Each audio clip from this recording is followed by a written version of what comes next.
ગાંધીધામમાં SRC share holder પાસે ઠગાઈનો મામલો સામે આવ્યો છે. અહીં શેર હોલ્ડરે ભ્રષ્ટ ડાયરેક્ટરો સામે 200 કરોડનું કૌભાંડ કર્યા હોવાનો આક્ષેપ લગાવ્યો છે.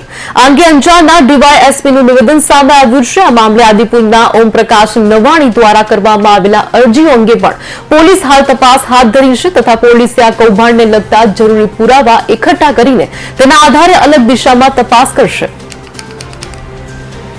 ગાંધીધામમાં આવેલ એસઆરસી સામે જે કૌભાંડના આક્ષેપ કરવામાં આવે છે તે બાબતે જણાવવાનું કે આદિપુરમાં રહેતા ઓમપ્રકાશ નાવાણી દ્વારા પોલીસમાં અલગ અલગ 2 અરજીઓ કરવામાં આવેલ છે અને આ અરજીઓ જે છે એ અરજીઓની તપાસ પોલીસ દ્વારા ચાલુમાં છે અને આ તપાસ દરમિયાન પોલીસ સામે જે બી હકીકતો સામે આવશે, જે દસ્તાવેજો રજૂ થશે, જે આધાર પુરાવા રજૂ થશે, એના આધારે પોલીસ દ્વારા એ વિષયમાં અલગ અલગ તપાસ કરવામાં આવશે અને એ તપાસ પછી જે બી કઈ સામે આવશે તે આધારે પોલીસ દ્વારા તેમાં યોગ્ય કાર્યવાહી કરવામાં આવશે.